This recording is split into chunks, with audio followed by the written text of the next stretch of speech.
قناة بوابة شنقيط للأفلام والمسلسلات الصوتية تقدم برنامج مواهب بلا حدود. إعداد وتقديم سيد محمد الملقب بأبي حواء.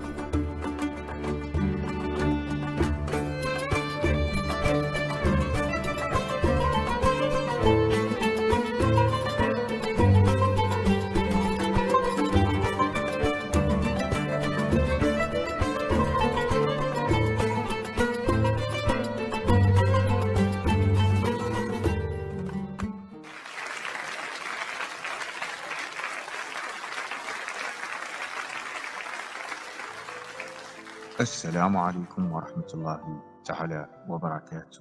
أهلا وسهلا بكم في الحلقة الأولى من برنامج مواهب بلا حدود الذي تشاهدونه على شاشة قناة بوابة شنقيط للأفلام والمسلسلات الصوتية.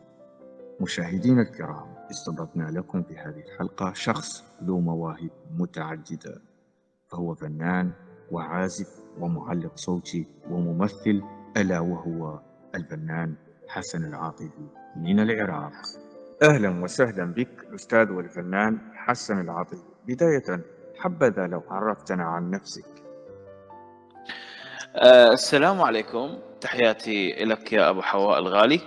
أشكرك على هذه البرنامج الراقي وأشكرك على الدعوة، وتحياتي للمخرج محمد عبد الرحمن. وأنا أخوكم حسن العاطفي من العراق، بغداد، مقيم في تركيا، وحاليا نازل على العراق زيارة لأقضي أعمال ما بين الفن والأمور الشخصية. نبدأ بسؤالنا الأول في الفقرة الأولى من هذا البرنامج، برنامج مواهب بلا حدود الذي يعرض على شاشة قناة بوابة شنقيط للأفلام والمسلسلات الصوتية. الفنان حسن، ما هي الآلة الموسيقية التي تشعر بأنها تعبر عن شخصيتك أكثر من غيرها؟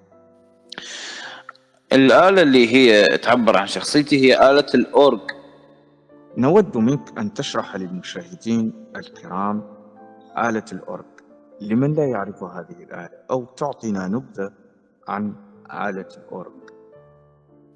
آلة الأورج تحتوي على عدة أصوات، من إيقاعات وأصوات. البيانو ما فيها لا أصوات ولا إيقاعات، فقط صوت البيانو، الأوتار. لكن هذه الآلة، هذا الفرق بين البيانو والأورج. نعم، آلة الأورج تحتوي على جميع الآلات. أي آلة في بالك أصواتها تلقاها بهذه الآلة، اللي هي آلة كهربائية، جهاز كهربائي أشبه بالبيانو، لكن فيه أزرار تغيير الأصوات والإيقاعات، الغربي والشرقي، وكل الدول العالمية فيها إيقاعاتها هذه الآلة. لكن نجي على الآلة تعلمتها من صغر. السر اللي وراء هذه الآلة، لأن آلة تعتبر أنه بنفس الوقت تجمع جميع الآلات، منها الكمانات، الناي، البيانو، الكلارنت، العود، القانون، شابه ذلك. فهاي الآلة تشبهني، أنا متعدد المواهب، وهذه الآلة متعددة الأصوات. هاي الشخصية، الآلة تعبر عن شخصيتي. السر اللي وراءها اللي هي يعني السر اللي وراء اختيارها أنه أنا أول آلة تعلمتها اللي هي آلة البيانو والأورج، عفوا. فهذا السر اللي حبيته بيها. جميل جميل، رائع. أستاذ حسن، يعني ما هو أسلوبك الموسيقي، وكيف تطورت ذائقتك الموسيقية مع مرور الزمن؟ الذائقة الموسيقية لديك. نعم. أسلوبي في الموسيقى، حين ما أسمع عزف لمنامور أو عزف لي مثلا عدة مقطوعات موسيقية، أعيد بها، أسمعها مرة مرتين في أذني، أذهب إلى الآلة أعزفها معاها مرة واحدة، أترك الموسيقى، يعني أصير بعزفها بحدة. تقلد. أيوة، لا، مش التقليد راح يودينا الى محور اخر، لكن اقتبسها، خلينا نقولها بالمفرد ايوه، اقتبسها الجمله الموسيقيه، اتدرب عليها، اعتبرها كتمرين لي. اسويها كوبي، بعدها اتركها. ليش؟ لان ايدي تمرنت عليها، انحفظت في بالي، بعد انتهى الموضوع. من تنطلب من عندي اعزفها، بنفس الوقت اعتبرها تدريب الي. يعني بروفا. بالضبط، تمرين او بروفا. أخي حسن، هل تجد متعة أكبر حينما تعزف مع الفرقة أو تعزف بمفردك؟ وما أبرز التحديات التي تواجهك في كلا الحالتين؟ والله في الاثنين. المتعة يعني وين؟ في الاثنين. اذا في حالي اجد متعة حينما اسوي البروفات، في حالي او في الفرق عند الفرقة، مع الفرقة يكون متعة اكثر، عم توصل احساسك للمشاهد او الجمهور، سواء كان مسرح جماهيري او سواء كان على اذاعة وتلفزيون، فانت توصل احساسك اكثر. جميل. وحسن، هل اعترضتك يعني تحديات في مشوارك مع العزف؟ نعم اكيد. في المحيط اللي انت عايش فيه. نعم اكيد وردنا هذا الشيء، لكن فاز باللذات من كان جسورا. ودائما انا اكون مثابر حتى اصل الى الهدف اللي انا راسمه في بالي. نهاية الحلقة راح اعطيك شعاري الخاص فيا. حلو، جميل. حاول أن تشرح للمشاهدين الأعزاء الفرق بين اللحن والعزف، لأن هنالك من لا يستطيع أن يميز بين اللحن والعزف. بداية تلحين اللي هو يودينا إلى محور الكلام، الشعر يتحول إلى غناء يطلق عليها التلحين. فأنت تقصد التأليفة الموسيقية، هذا القصد صح؟ حينما أعزف عزفة موسيقية. أوكي. العزفة الموسيقية تجي إلهام، يعني مو أنت راسمها في بالك، إلهام من رب العالمين يلهمك بهذا الشيء، تتوهب، فتجي تعزف تطلع لك أنت أثناء ما تعزف. إذا تعرف المقامات تكون يعني عازف متمرس عارف المقامات، فراح تعرف أنت إيش راح تشتغل، فراح تطلع لك عندك إضافة إلى إحساسك، راح يوظف لك أكثر، إنه يقوم إحساسك يترجم في بالك إنه أعزف كذا دوس كذا، يعني درجة كذا درجة، حول إلى كذا إيقاع، أرجع على كذا إيقاع. هنا راح تتوظف عندك عندك المقطوعة الموسيقية. هنا راح تحتاج تعيد بعدها تحفظها في بالك، تنسبها إلك، وبالنهاية تتفنن بيها. زين. ما هو العزف الذي تعتز به أكثر من غيره؟ ولماذا كان لهذا العزف تأثيرا خاصا على جمهورك؟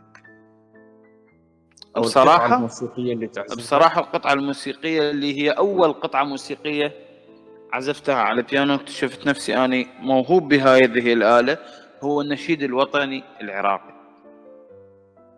يا سلام.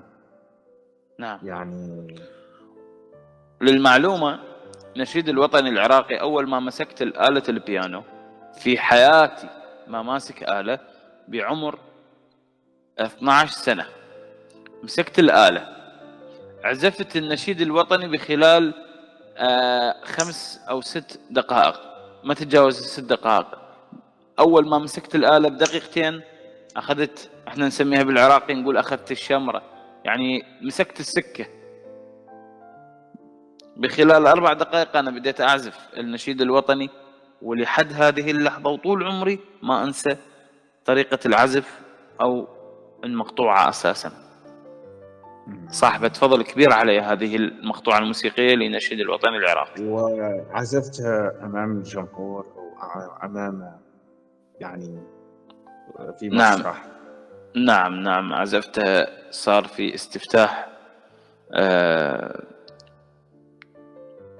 يعني الكريسماس الفالنتاين في تركيا، وأنا كنت مطرب وليس عازف حاضر في هذه الحفل، لكن طلبت من العازف المايسترو، تحياتنا له، ليث الشمري، قلت له حاب أعزف النشيد الوطني العراقي. قال لي أعزف لك إياه أنا وتغني أنت. قلت له لا، أعطيني المايك، إيد واحدة اللي هي اليسار أمسك بها المايك أغني، وإيدي اليمين أعزف بها النشيد في إيد واحدة. جميل، هذا رائع. وأكيد كان الجمهور يعني منبهر من أدائك، يعني أكيد يعني كان شيء مذهل بالنسبة لي. طبعا، أكيد نسبة التفاعل أكيد. كانت إيجابية جدا عالية الحمد لله. في وقتها الجالية العراقية حاضرة، وكان في وقتها الجالية التركية أيضا حاضرين في وقتها، يعني شخصيات مهمة بالحكومة التركية، الحكومة المحلية كانت حاضرة في المسرح. حلو. إذن ننتقل إلى السؤال الموالي: هل هناك مشروع موسيقي أو قطعة موسيقية تتطلع للعمل عليه في المستقبل؟ نعم أنا في بالي أنه أشتغل مقطوعة موسيقية في المستقبل وأنسبها إلي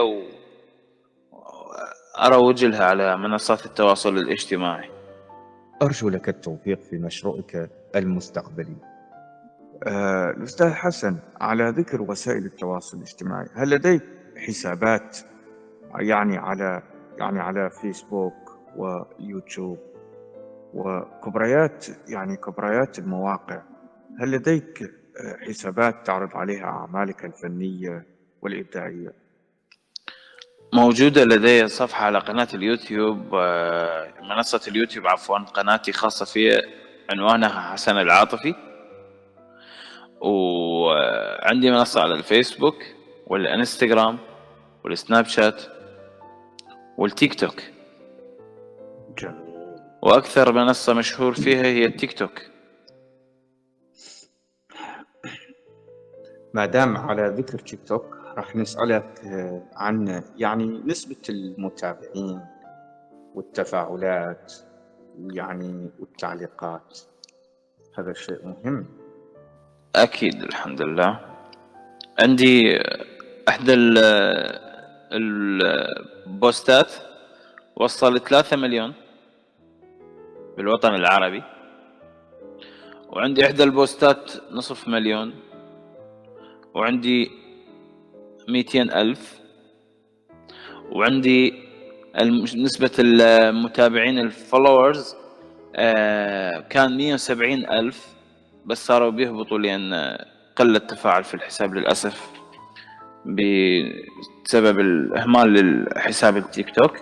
وعندي الإعجاب 672,000 إعجاب على الحساب التيك توك.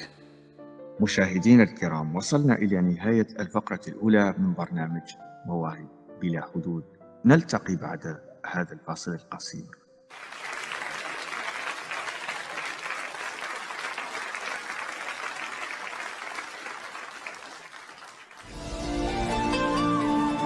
مواهب بلا حدود، المستقبل برؤية متجددة.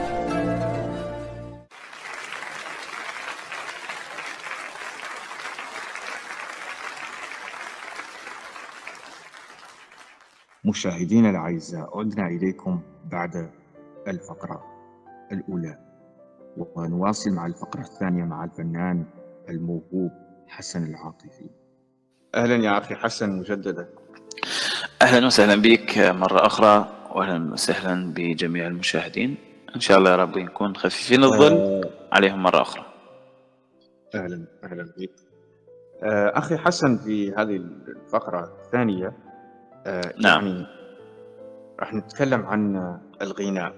أنت يعني عازف ومغني، نعم. وأكيد العزف له صلة كبيرة بالغناء. أكيد. حتى أنك يا أخي حسن، في بعض الفنانين الواحد يقول أنا ما أستطيع أني أغني بدون عزف أو بدون موسيقى،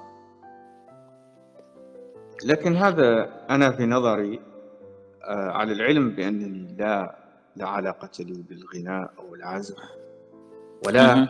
أعرف عنهم شيء، لكن يمكن الشخص يغني بدون يعني إيقاع أو بدون موسيقى، وبالعكس راح آه يطلع صوته أحلى. شوف، هو ذا بدون إيقاع بدون موسيقى بين وبين، في أحلى وفي مو أحلى. الشغلة الأخرى اللي هو الموسيقى تكون عبارة عن سكة إلى القطار، والقطار يسير على هذه السكة، جميل. اللي هو التمبو، الدم، الإيقاع، هو هذا اللي دقيق. والموسيقى تعتبر أنه إضافة تجميلية إلى اللوحة الفنية من منظرها، اللي هو رائع. الغناء. جميل. بالنسبة للغناء، أنا أول ما بديت أكتشف عندي موهبة الغناء من عمر 8 إلى 9 سنوات، قبل عازف الأورج وقبل كل المواهب. هو موهبة الغناء أول موهبة لي. بعدها جميل. حبيت أنه أوظف آلة حتى تكون مناسبة إلى الغناء، ألا وهي آلة البيانو، الأورج. وبعدها اكتشفت أنه عندي موهبة آلة عزف عن الآلة الفلوت اللي هو الناي. وبعدها اكتشفت عندي موهبة على عزف الهارمونيكا. جميل. لكن توضيحا لمستمعينا ومتابعينا الأعزاء، يعني كتوضيح، قد يبدو هذا الاسم يعني مجهولا، الهارمونيكا. يعني أنا لأول مرة أسمع بهذا الاسم، يعني ما نوع هذه الآلة؟ هذه الآلة آلة غربية، الهارمونيكا. احنا نقول بالعراق نسميها مسطرة. الهارمونيكا هي عبارة عن آلة تحتوي على ثقوب، ويكون فيها تكنيك شهيق وزفير، آلة نفخية. يا أخي حسن، كنا راح نطرح هذا السؤال وأنت أجبت عليه بتفصيل يعني دقيق، بعلاقة الغناء بالعزف. يعني أنا كنت راح أطرح عليك كيف تصف رحلتك الغنائية، وما علاقتها بالفن، بالعزف. هذا آه، سؤال أنت جاوبت عليه بتفصيل دقيق، يعني طرحت لنا مثال السكة والقطار، يعني هذا كمثال تقريبي للمشاهدين. اي طبعا القطار ما بيمشي بدون سكة، صح؟ طيب. لكن أنا كمطرب أغني من دون إيقاع، بدون موسيقى، عادي، حتى من دون إيكو. وأكيد في نهاية هذه الفقرة راح نطلب منك تغني لنا. ما فيش مشكلة، عادي. ما هو الأسلوب الغنائي الذي تميل إليه أكثر؟ وهل هنالك فنان أو مغني تأثرت بأسلوبه؟ شوف، هو بالنسبة للغناء، الغناء ما في كل شخص يغني بأسلوبه الخاص، لكن الفنان يغني جميع الألوان، اللي هو الريفي، احنا نقول بالعراقي الريفي، يغني جميع الألوان، العربي، المحلي، احنا نقول يعني العراقي، أو الغربي أو الشرقي، إذا يكون متمكن بالمقامات ومتمكن ببعض الأمور. مو شرط انه يكون متمكن بالمقامات وبس، لا، اذا متمكن بالمقامات راح يلون بصوته. انا اغني المودرن واغني التراث العراقي، واحنا نقول بالعراقي الريفي نسميه، اغني الريفي ايضا، الاطوار الريفيه. جميل جميل. أخي حسن، يعني عند دخولك في مسرح أو نعم. حفلة معينة، يعني قبل الشروع في العزف أو الغناء، هل لديك أسلوب تمارسه يعني كبروفا، يعني قبل ما تنزل وتعزف أو تغني أمام الجمهور؟ احيانا اكيد نسوي بروفا بيننا وبين الفرقه. والله تجي مباشرة تغني يعني. لا لا، احيانا اذا اكيد نسوي بروفا بيني وبين الفرقه، اذا كانت حتى اذا كانت الفرقه مرافقتني طول المشوار لازم نسوي بروفا، على مثلا على سبيل المثال فد 10 أو 20 أغنية. وإذا كانت أغاني مثلا تنطلب من الجمهور مباشرة وإحنا ما محضرين لها، هنا لازم إحنا أكيد كفنانين لازم نرتجل من دون بروفا، يعني اللي حافظين من الأغنية نشتغله. أكيد الأغاني اللي راح يطلبوها معروفة وراح نعرفها إحنا، لكن إحنا ما راح ما مسوين بروفا سابقية عليها، هنا راح نتفنن بيها من دون بروفا. راح تطلع 90 إلى 99% ناجحة. ناجحة أكيد. فأنت قلت لي كطقوس، أنا قبل لا أدخل على المسرح أشرب كوب شاي عشان على مود أنه أدفي الحنجرة وكذا وهاي الأمور. أعزائي المشاهدين، يعني سنستمع الآن إلى صوت الفنان الموهوب حسن العاطفي. حبذا لو أوكي. أسمعتنا يعني مقطع موسيقي، مقطع غنائي يعني مفضل عندك. راح أسمعك مقطع غنائي كلش يعني أحبه، وصار لي فترة أردد بيه بيني وبين نفسي. هذه الكلمات يعني من تأليفك أو من؟ لا لا، هذه الأغنية للفنان بسام مهدي، مطرب عراقي. بسام مهدي. نعم، ألحان الفنان علي صابر، وهاي الأغنية كلش حبيتها، حبيت أغنيها، فحافظ منها المقطع الأول وراح أسمع لكم إياه إن شاء الله ينال إعجابكم. إن شاء الله. طيب يلا. أخاف ما عنده خبر، قلت ليان وما رد، ما قلكم يشي عني لو على غياب تعود، زين اسمي لما ينذكر دمعاته نزلت على الخد، حسيت بي مشتاق لي ولو ملتهي بغير أحد، ما حد أخذ له صورة أريد أشوف شلون، شفتوا ملامح السهر بعيونه، وهسه شنو شعور مثل شعور بدون، لو مثلي هو والله يكون بعونه، وبعدها نفسي بيه بعد نحبه بعد ما بيشي أيام وانتهي، بعدها نفسي بيه وبعد نحبه بعد ما بيشي أيام وانتهي.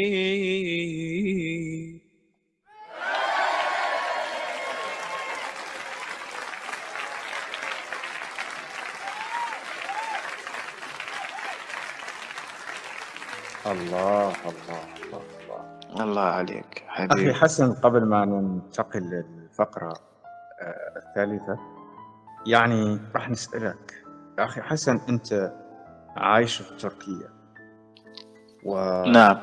وأكيد يعني قمت بحفلات في تركيا أو حضرت لحفلات في تركيا وطلب منك الجمهور أنك تغني أو تعزف. فيه مرة يعني صادف ذاك مرة وغنيت يعني باللغة التركية أو حافظ أغنية بالتركي. شوف، للأمانة راح تتفاجأ. مرة واحدة حضرت حفلة وسويت حفلة اللي ذكرت لك إياها سابقا بالفقرة السابقة، اللي هي حفلة الكريسماس في تركيا، لأن ما كان يجيني شغل بحكم اللهجة واللغة، وكانت الحفلة للجالية العراقية والعربية، والحمد لله نجحت الحفلة ولاقت صدى جدا واسع في وقتها. لكن ما طلبوا مني أغني، يعني ما صادفني إنه هذا الشيء إنه أغني أو باللغة التركية. ليش؟ لأن إنه جالية عربية عطشانة للفن العراقي تحديدا والعربي، فتحب تسمع عربي ما تحب تسمع تركي، لأن التركي 24 ساعة في المولات، المطاعم، الماركتات، موجود الأغاني التركية بالمهرجانات. فتقول لك أنا عطشان أسمع التراث العراقي، الحديث العراقي، العربي، سواء كان التراث والحديث، عطشان لهذا الفن. يعني تعرف بسبب الظروف والناس هاجرت إلى تركيا، وإلى أيضا يعني من بعض الدول أيضا جو حضروا الحفلة، يعني من أوروبا وباقي الدول جايين بالصدفة لقوا إنه أكو منشور على كذا حفلة وكذا هيك وجو حضروا. فاهم الفكرة؟ جميل جميل. نعم. قبل ما ننتقل من الفقرة يعني نبغي نسألك سؤال أخير في هذه الفقرة. تفضل حبيبي. أنت يا أخي حسن يعني تتكلم كم من لغة؟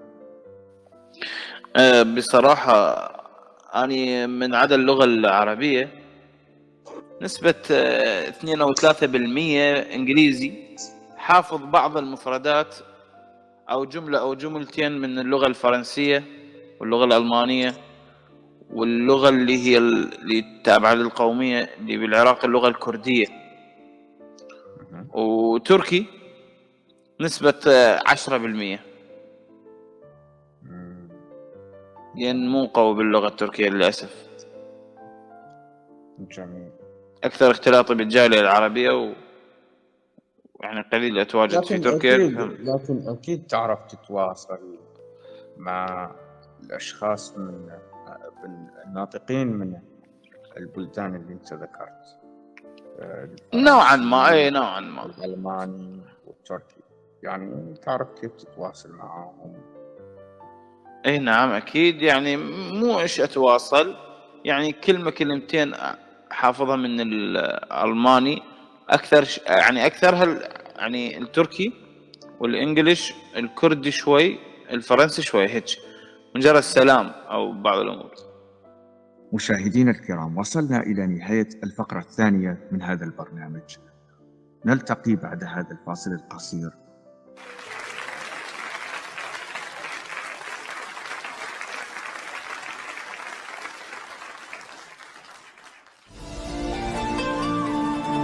مواهب بلا حدود، المستقبل برؤية متجددة.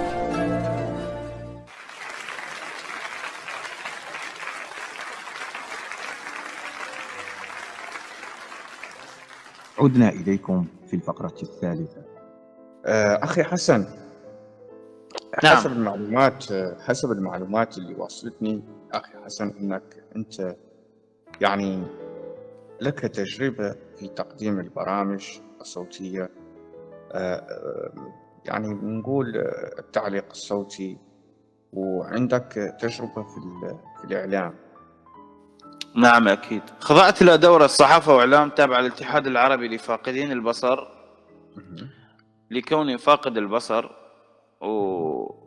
ومن أصل 48 عضو مشارك أخذت المركز الثاني على الوطن العربي. ما شاء الله، الحمد ما لله. شاء الله، ما شاء الله. عام 2023 يعني هذه كانت بدايتك في كانت بدايتك في التقديم أو التعليق الصوتي أو الإعلام؟ لا أنا أخذت مهارات الصحافة والإعلام، لكن كبداية تقديم في برنامج، قدمت برنامج اسمه العب ويانا على إذاعة صوت الشباب، إذاعة الراديو في العراق، مدينة في بابل. نعم، العبوا ويانا. العب ويانا في رمضان 2023. بعدها انه لاقى صدى واسع في يعني الجمهور الاذاعي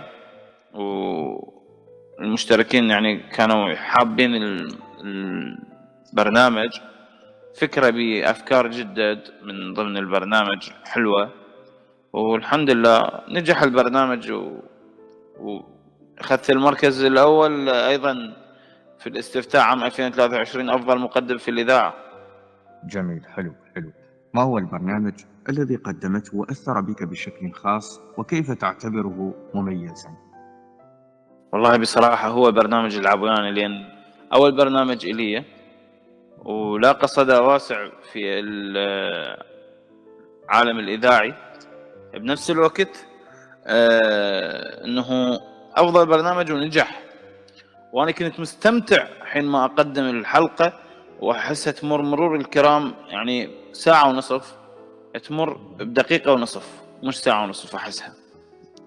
وأقول للمخرج، أقول له بالكواليس، أقول له قدم بعد وقت، خلي إحنا رمضان والناس قاعدة، خلينا نقدم. قال لي لا، مو إحنا وقت عندنا نوبة واحدة خليتها، يعني آخر حلقة كانت إنه ساعتين إلا ربع. قلنا اليوم يعني ضفنا لكم 15 دقيقة إضافي في وقتها، يعني حتى واستمتعوا المشاركين بنفس الوقت، حزنوا لأن إنه نهاية رمضان وانتهى البرنامج. ما هو التحدي الأكبر الذي تواجهه عند تقديم البرامج المباشرة، وهل مريت بمواقف طريفة أو صعبة على الهواء؟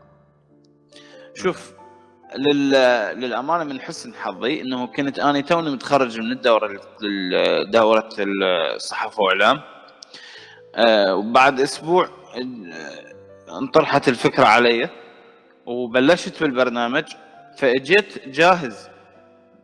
سوينا البروفا قبل بث الحلقة بخلال 5 دقائق. شو رأيك؟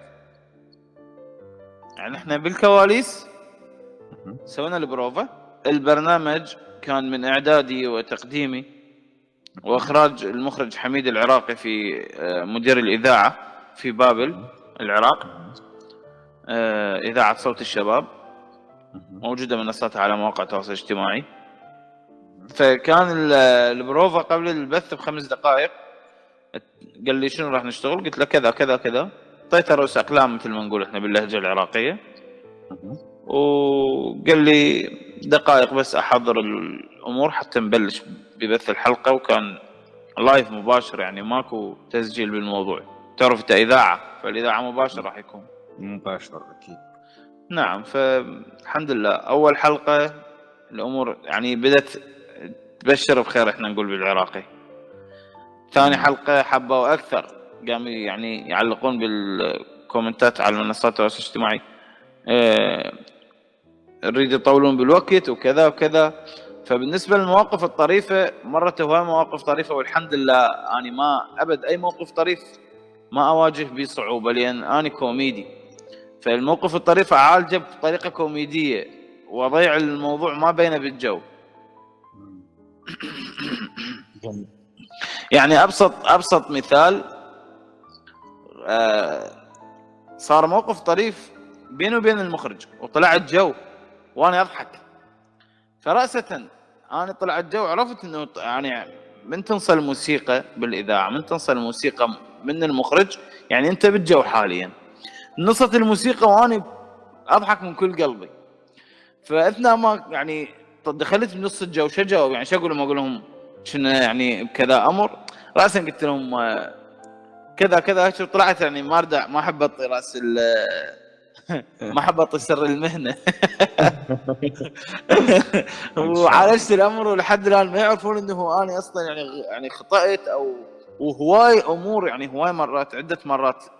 يعني شو اقول لك، يمكن جتني حلقه 7 مرات انه اني اتلبك على الجو بس اضيعه، ما اخلي احد يبين يعني يحس بالمشاهد او المستمع، حتى المخرج نفسه اثناء ما نقدم البرنامج المخرج يحب يشاقه وياي، فيعاكسني بالكواليس يشاقه وياي، وبعدها نطلع جو واني اضحك. فبطريقه انه سر مهنه ما احب اقوله هذا الشيء. اضيع الخطأ بطريقه كوميديه وما اخلي المشاهد يحس انه انا خطأت، ولا حتى المخرج يبين يمه انه انا خطأت. ومرت حلقه 7 مرات تقريبا، اني ما اتذكر اكثر من 7 مرات انه اني ينتابني خطأ بس اني ما ابينه، انه اطلع بطريقه كوميديه وامشي الحلقه. ونهايه الحلقه سالت المخرج قلت له اليوم كم خطأ ورد من عندي. انا احب انه قلت له المخرج اول ما بديت البرنامج قلت له اي خطأ سجله يمك حتى صحح من الخطأ مالتي. فقال لي حسن ما هو ماكو كل خطأ اليوم، انت كل خطأ ما عندك. قلت له معقوله؟ قال لي والله. قلت له نعمه من الحمد لله والشكر انه ماكو خطأ عندي، واني 6 اخطاء او 7 تقريبا انا حسيت راح اضيع بهن وما بعد، والحمد لله والشكر. التعليق الصوتي يتطلب مهارة فريدة، يعني كيف قمت بتطوير موهبتك في هذا المجال؟ بالنسبة للتعليق الصوتي تعرف أنت أنه من دخلنا دورة الصحافة والإعلام فأنطونا محاضرة اللي هي محاضرة التلوين، تسمى بمحاضرة التلوين الإلقاء. فهاي كثير فادتني هذه المحاضرة، ومن بلغتني المدربة تحياتنا إلها أماني الصديق من الجنسية السورية. ست أماني في وقتها قالت يوم غد عندكم محاضرة الإلقاء والتلوين. كنت بفارغ الصبر أنتظر هذه الساعة والمحاضرة، يعني متحمس بالضبط. وقلت لها ست احنا عندنا روم على الواتساب تعطينا الإعلان عن المحاضرة القادمة والوقت. فانطتنا قالت يوم غد المحاضرة وكذا. قلت لها ست تقدرين نسويها هسه؟ قامت تضحك حتى بالبصمة، قالت شنو مستعجل؟ قلت لها حبيت انه انا انتظر المحاضرة بفارغ الصبر. وهي طتنا قبل اول ما بدينا باول محاضرة تعريفية كانت، مش محاضرة حضور. طتنا الفقرات انه راح تكون محاضرة كذا، عندكم محاضرة كذا. فمن اول يوم انا متشوق وكنت استحي اقول لها. فتعرف احنا مرور الايام صارت بيناتنا يعني زماله وصداقه واخذ وعطى بالكلام. فقلت لها ست تقدرين تسوين المحاضره هسه؟ قالت مو الكل راح يحضر وراح ينظلمون هواي، فيوم غد الساعه الفلانيه بتوقيت السعوديه تحضرون كلكم، فدا انتظر ساعه على المحاضره. بحيث في وقتها نمت، ما اعرف شلون نمت بالليل حتى انتظر الوقت ثاني يوم. وثاني يوم المساء هو مو الصبح المحاضرة. حتى لا أطيل عليك المحاضرة كانت جدا ممتعة واستفادت منها الكثير. وقلت لها بالمحاضرة، قلت لها ست بدأت المحاضرة يا ريت تمددين الوقت ولو 10 دقائق أكثر نستفاد كم معلومة أكثر بالمحاضرة. والحمد لله في وقتها اعطتني 15 دقيقة مو 10 دقائق إضافية، 15 دقيقة إضافية، واستفادت منها. وبالتخرج في وقتها اعطتني نص اخباري والحمد لله، وانطتني ايضا القاء شعري وباللغه الفصحى والحمد لله. يعني يا اخي حسن، يعني بارتجال نحن حابين انك يعني إن نسمع منك نموذج صوتي، يعني كمنجز إعلاني قصير بصوتك. راح اعطيك مثلا عن طريق بطريقه، مثلا على سبيل المثال راح ارتجل لك نص اخباري على البورصه في البلد اللي انا فيه اوكي، بالعمله العراقيه وكذا. أكيد. نشرة الأخبار نستهلها بأبرز العناوين.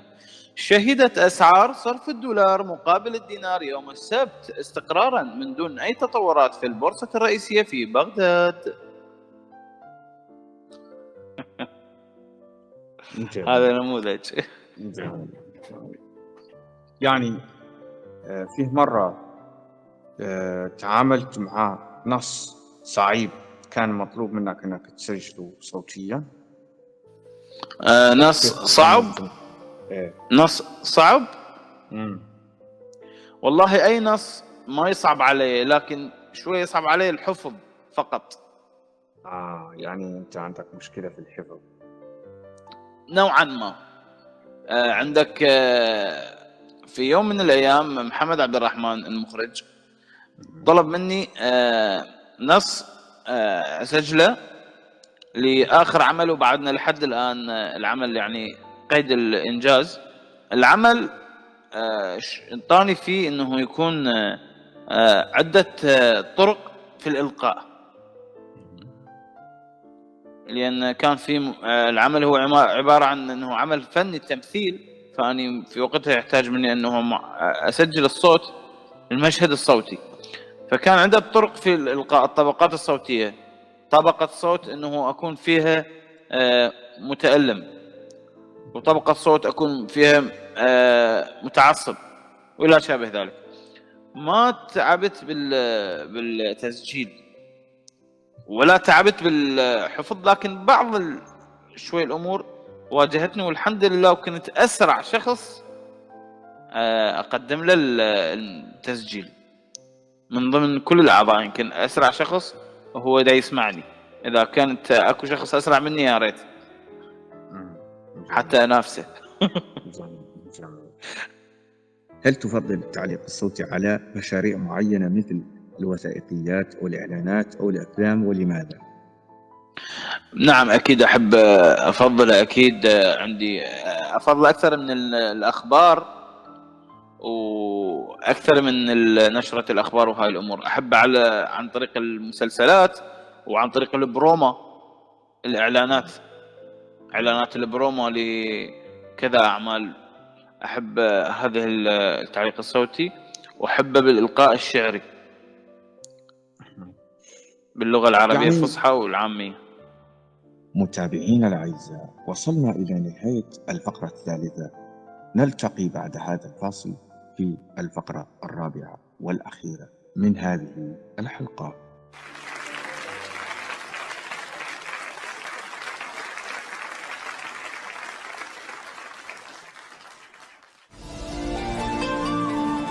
مواهب بلا حدود، المستقبل برؤية متجددة.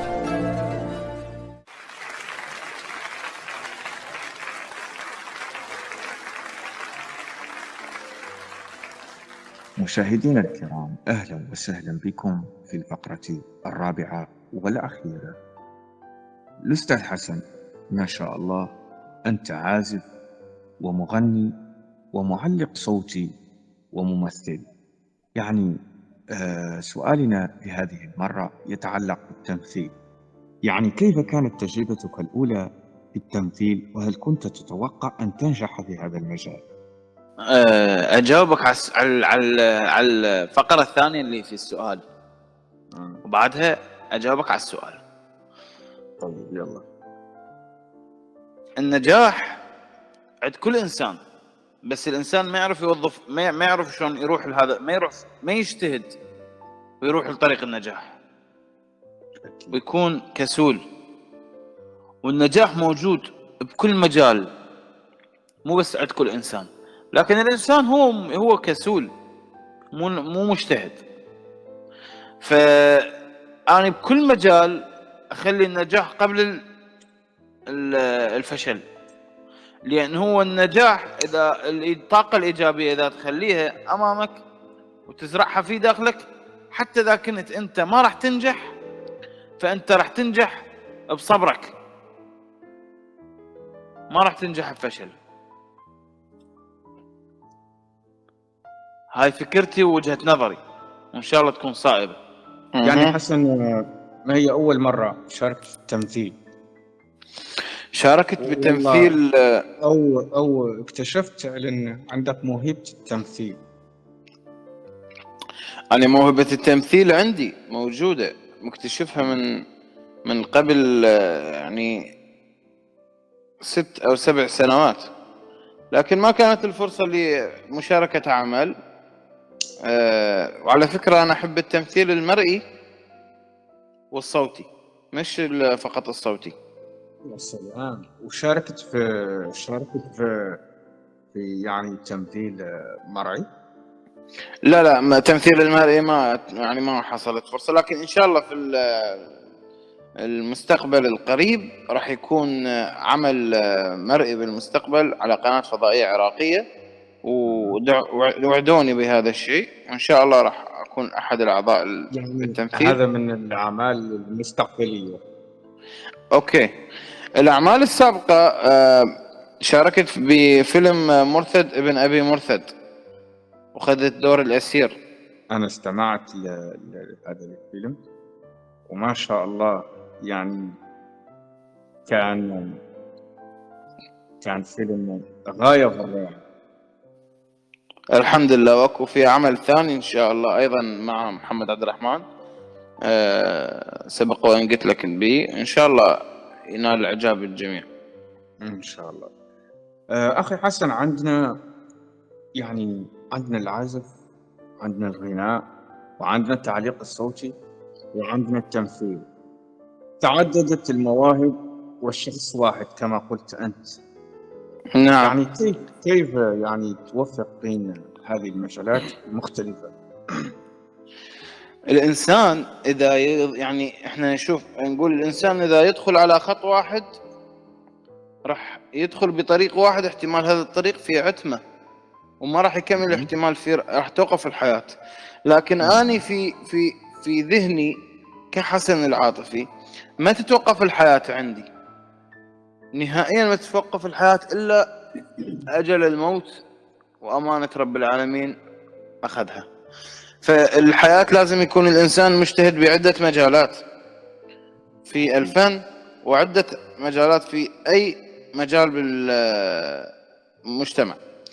إذا تتوفق بمجال راح تتوفق بكل المجالات، كالإعلان يكون للمجالات الأخرى. وإذا فشلت بمجال ما راح تفشل بالمجالات الأخرى، لأن أكو فرص أخرى تكمل بها حياتك، ما راح يكون لك انكسار. فاهم الفكرة؟ فالإنسان طالما الإنسان مجتهد راح يكون إنسان ناجح، وطالما الإنسان يكون كسول راح يكون إنسان فاشل. وشعار حسن العاطفي بصورة عامة كن مثابر ومتفائل كي تصل إلى هدفك. وشعار حسن العاطفي لفاقدين البصر طالما الحلم بعيد لكن إني أراه في قلبي أقرب من الحبل الوريد. جميل، رائع. حسن، وصلنا إلى نهاية هذه الحلقة، ونود يعني كلمة تحفيزية للشباب، أو يعني الأشخاص اللي عندهم مواهب بس هم ما قادرين على أنهم يكتشفوها. يعني كلمة أخيرة موجهة.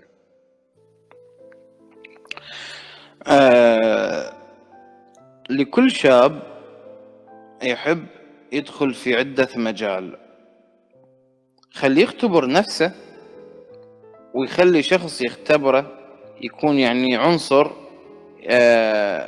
يختبره، حتى إذا كان مو باختصاص المجال. يعني على سبيل المثال مدرس ويختبره بمجال الفنون، مدرس لغة عربية يختبره بمجال الفنون، مو شرط، هو مجرد عنصر راح يكون يختبره.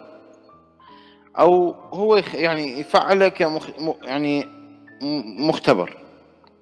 لكن الإنسان اللي عنده موهبة يعني يحب يوظف موهبته للآخرين، يظل متمرس بيها، وتمارين دائما تكون لهذه الموهبة لكي أنه لا يتناسى أو يتهامل الموهبة اللي في داخله.